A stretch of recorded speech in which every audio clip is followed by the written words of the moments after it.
Welcome back to Rob's Funk and Junk podcast, episode 43. The date is the 27th of May. I made it to 43.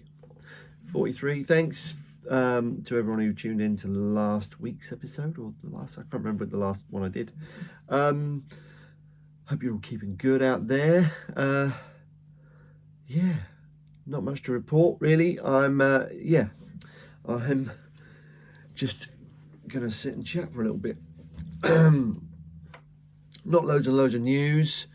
I'm kind of spending a bit of time with this. It's a bank holiday Monday. Had a late gig last night, so I was out, got back about 3.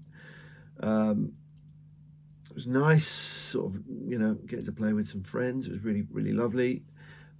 Nice getting to play with my mate Ryan Aston on drums. The Aston band is a little sort of corporate gig that I do every now and then. I like to keep busy, and it's really nice to have just to look through my year, look through my months and see that I've got gigs in. So I like playing with people I like, and I get to play some nice funky stuff with some great musicians. It was Chris Clark on bass and Ryan Aston on drums, and an assortment of really amazing singers, playing to lots of quite inebriated people, but it was good fun. It was worth the very much worth the 3-hour drive up north, listening to podcasts, etc. And then I sort of woke up. I woke up early this morning, sat in the garden, of which I've been spending a lot of time in the garden the last week, couple of weeks actually, just doing a load of gardening work. Not very rock and roll, but it's good for the brain, for my brain anyway. To be honest, that's one thing I wanted to talk about a little bit today, is going through stages where you don't really feel like playing the guitar. I don't know if anyone has that. I definitely go through that a lot. And it really, I must say, it really freaks me out. It's great to have something to do that means I have to play the guitar. But I go through some stages where I don't really want to pick up a guitar. And it's not a fun feeling. I kind of, especially in the period I'm in at the moment where I've stopped drinking and my brain's doing weird things, I definitely kind of go through a bit of I don't feel inspired to play.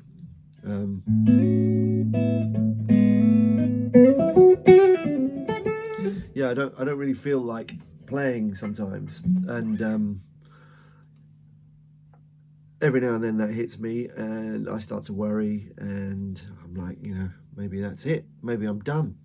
But it never happens, never actually means I'm done. It just means that I'm not particularly inspired to play. And then what usually happens is I'll watch a video of someone playing or hear some music. That's the thing. Actually, I don't listen to enough music these days. I'm not listening to enough. So I find that, yeah, I run out of the inspirational juices to play, and it just takes something kicking me up the arse to get back into it, pick up the guitar. In this week, actually, it was watching on Instagram some Ella Ray Feingold videos. She's amazing, absolutely amazing, great playing, and just grooving like you wouldn't believe, and it's really lovely. She, I can't do it, but there's a voicing. She did a video. It was like a D7 voicing, which she voiced like this. I can't even do it.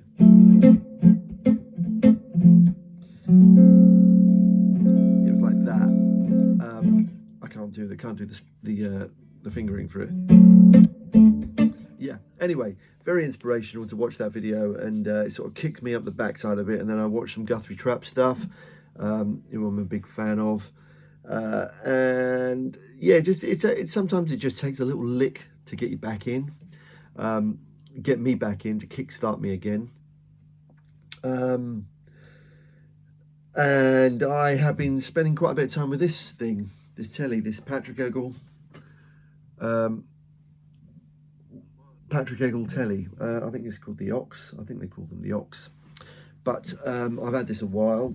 You've probably seen it on this channel.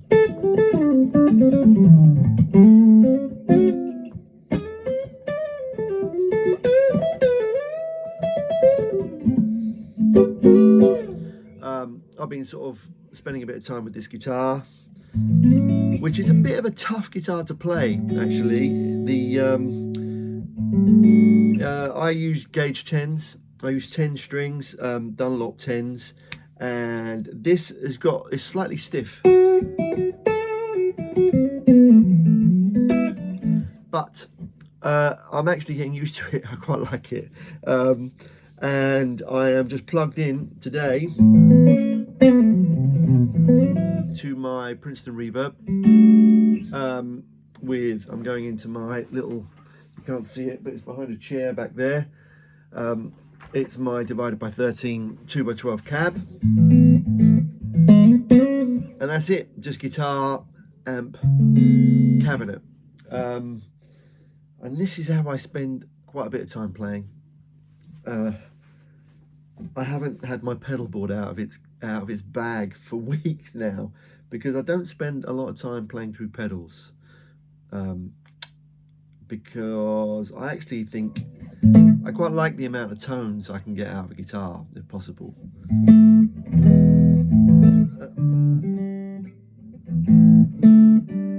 That's one thing that's going on this guitar, is the tuning.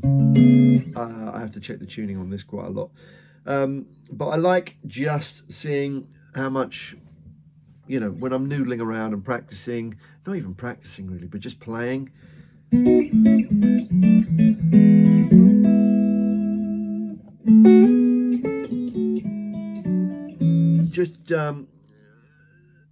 Just sort of getting in, connecting with the instrument a bit.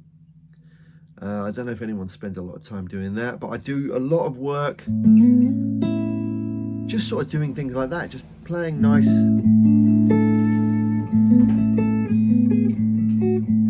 Hi darling, you alright? I'm just doing my podcast. Hello everyone. That's Ray saying hello from the garden. But yeah, I just like trying to just connect with the instrument. I don't know if that makes any sense to anyone, but I like just trying to coax different sounds out of it by messing with the volume and the tone control. I mean, right now the tone control on this guitar, due to me liking warmer sounds, I know you're only hearing it through the iPhone mic on the camera.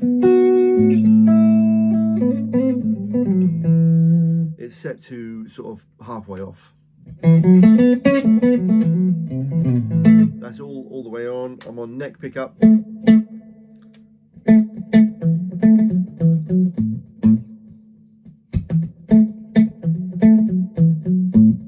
mean, that's lovely and bright. It's got a lovely twang to it.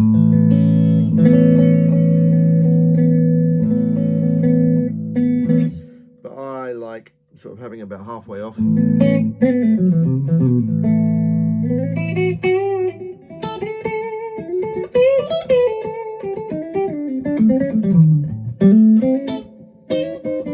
mean, it's got a real bite. So yeah, if I take it back,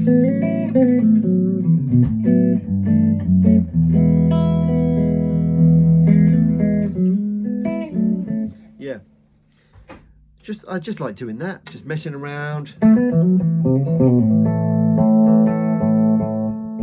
just finding the sounds that I'm after, really.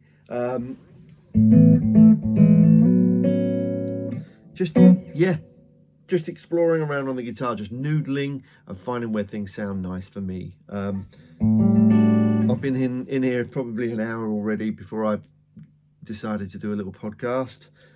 Just noodling, just playing whatever I feel like playing, trying to kickstart myself back into playing again. I mean, that's the thing. Sometimes I play, you know, I don't know whether you get this out there, but sometimes I'm playing just because I have to play, but I'm not really connected to it. And it happens very rarely, but I find that just coming back in the room, sitting with a guitar and forcing myself to just connect, you know, looking for something that will just inspire me to learn something new or try something new. At the moment, I'm trying to play, you know, sort of like play, just improvise. You know, I started doing it when I was sort of playing just around A and D, you know, just sort of improvising and trying to play less scale, like just trying to connect musical thoughts.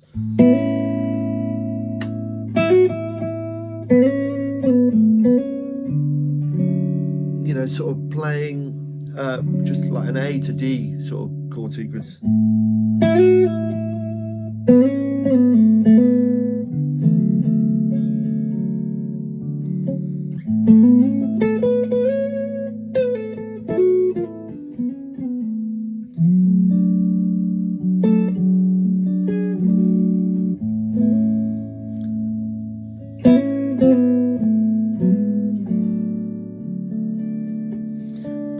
Trying to play without playing scales, trying to make musical thoughts without playing scales, because otherwise you can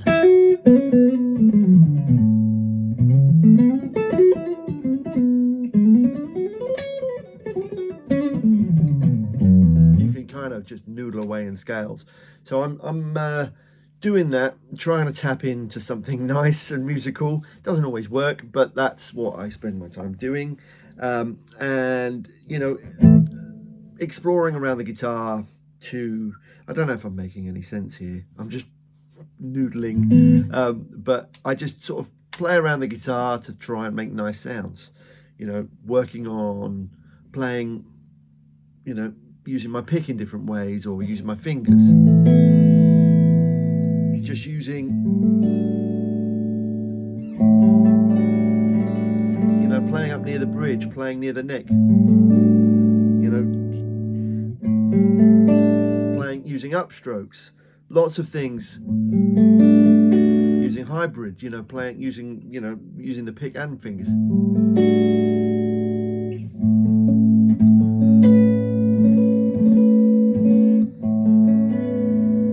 You know, lovely sort of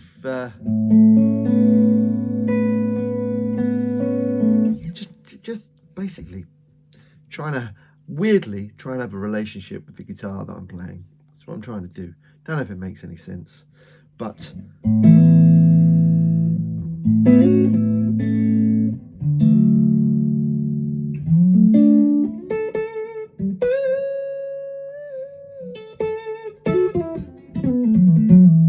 yeah, just trying to see how much sustain I can get out of a bend, you know.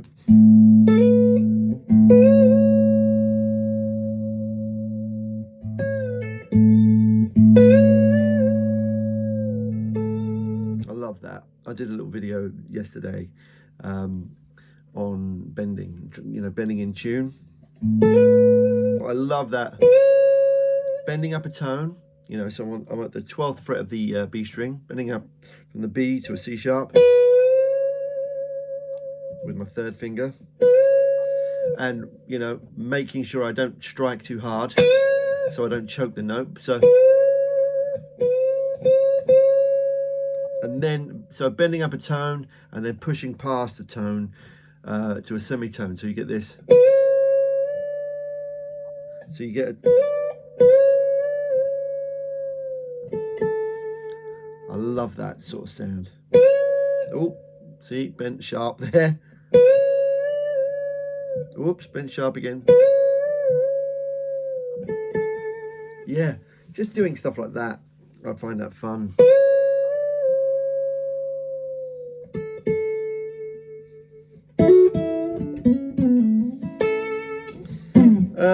Yeah, so just connecting with my guitar. What was I thinking about the other day? I heard a great video. I can't remember the name of the guy. I think his name is Nick V. Can't remember. He's on YouTube. He's a Nashville guitarist. But he was talking about. There was a video that came up when I was driving. I wasn't watching the video. I set my car when I'm in my car. I just have my phone connected to the Bluetooth, and it just plays a load of.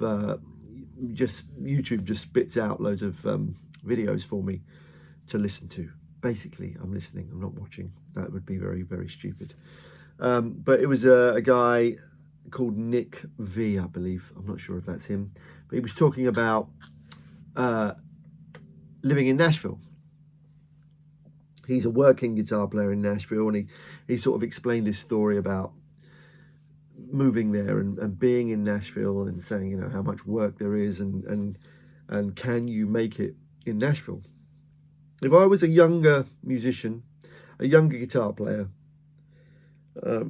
much younger than I am now, because I'm 52 now. I'm 53 this year. 53! Wow. But I would have gone. I think, you know, had I not been, you know, if I was a single musician, single guy, I wanted to make, and I didn't have kids, all these what ifs. Not that I would change any of that. Don't get me wrong. I wouldn't change any of that. I'm very happy with my life, but I would want to be around where things are happening, where music is just absolutely on fire and people are playing and you get to play and hear amazing musicians, amazing everything, guitars, bass, keys, drums, everything, producers, programmers. You know, you'd want to be around where that was all kicking off. And yeah, I've never been to Nashville. I'd love to go.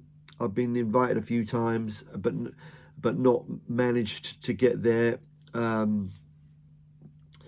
was invited to do a Corey Wong thing, Corey and the Wong Notes, you know, his YouTube thing. Corey invited me to go and do a filming thing there with him. It was actually just sort of at the end, towards the end of, we're coming out of the pandemic. I think it was just when things were opening up. I think he was doing season 2 of Corey and the Wong Notes. And he invited me over to go and film for a week. And I couldn't go just because the visa to get to America to work is just, for me as for a solo artist at the time, to go over there, it was about, I got quoted 3 figures. It was £7,000, £8,000 and £13,000.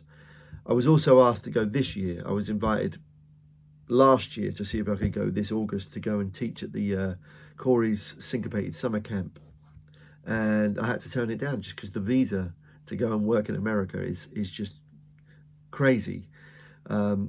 It's not the same way apparently if you go with a band, but it can cost crazy amount of money if you're going just on your own.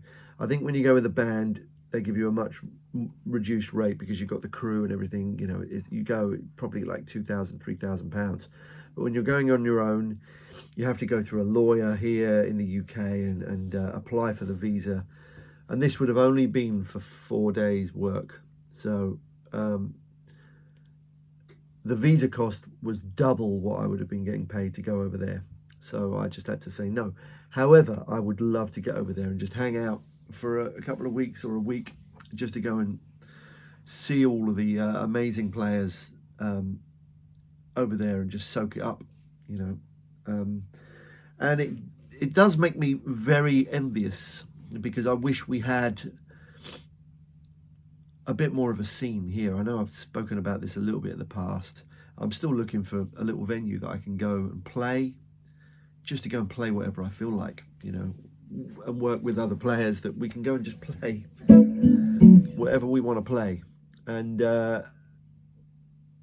I'm still looking, and there's a few places I'm going to reach out to, but it does make me kind of wish that there was a little bit more of that in the UK at the moment. So if anyone's thinking of doing that themselves, get on it, because I think it'd be great to create a little bit more of a scene for up and coming players, and you know, players like myself who can get out and just play and you know, make good music, and you know, get to play the music we want to play, and hopefully there's an audience that will want to listen to it. But yeah, so yeah, not much to report. I've been doing a bit of teaching this week as well, this past week, which has been really good. Met some lovely new students. So anyone out there who wants to have a few lessons, hit me up on my robsfunkandjunk@gmail.com, or drop me a line on my Instagram, and I will. Instagram, sometimes I miss the messages because they go into different boxes, and I must admit I've been spending a bit less time on the old Insta. I don't think it's healthy, that thing. Sometimes Instagram's not healthy. It's not good for your brain. It's not good for my brain anyway. And I, you know, it's great to see people like Ella playing, and you know, get to hear some of my favourite players on there. But you know, there's a lot of there's a whole lot of soloing going on Instagram, and and it's amazing stuff. It's amazing stuff. I've ranted about this shit many times before, so ignore me. But yeah, drop me a line on Instagram. Yeah, not really got loads to talk about this week. I've been cracking on with the Hamilton musical that I think I mentioned. I don't know whether I mentioned it was Hamilton, but wow, that's difficult. My reading is definitely subpar, not great, but hopefully it's improving. But yeah, I hope you're all well out there. Yeah, I don't. Another question that I have. Write in if you're watching this on YouTube. You'll write in, but if you're listening to it, these podcasts, because I do tend to put these podcasts up on the podcast. I use a thing called Buzzsprout. I can see I get about 200 listens a week, 200 people download a week. But if you're still listening, some people might be listening to it on both. But just let me know. Just reach out and let me know whether you're listening to it on, you know, on Spotify podcasts or Apple podcasts. Perhaps leave me a review or something, you know, so I know you're listening, and it might sort of reach the podcast might reach a few more people in that way. But yeah, thanks to anyone who's joined me here on my little channel. I'm going to as you can see, I tend to sort of have a bit of a surge of productivity on YouTube, and then it goes away again. And that all depends on how much time I've got, and how inspired I feel, and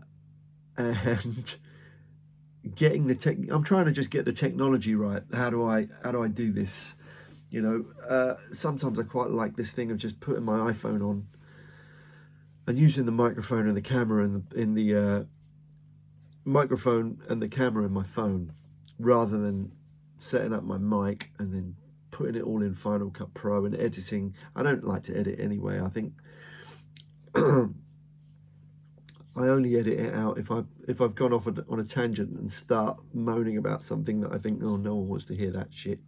But yeah, I do tend to try and keep this as relaxed as possible. And I guess sometimes I do come on here and I haven't got a lot to say, but believe me, the amount of times I've recorded these podcasts and then scrapped them because I've just talked myself into a corner, like playing like that. Oh, that was nasty. But yeah. Any questions, drop me a line or robsfunkandjunk@gmail.com. And I hope you all have a lovely week. I'm going to go out there and sit in my garden and see my wife and my dogs. And much love to you all, and have a great week. Take care. Bye.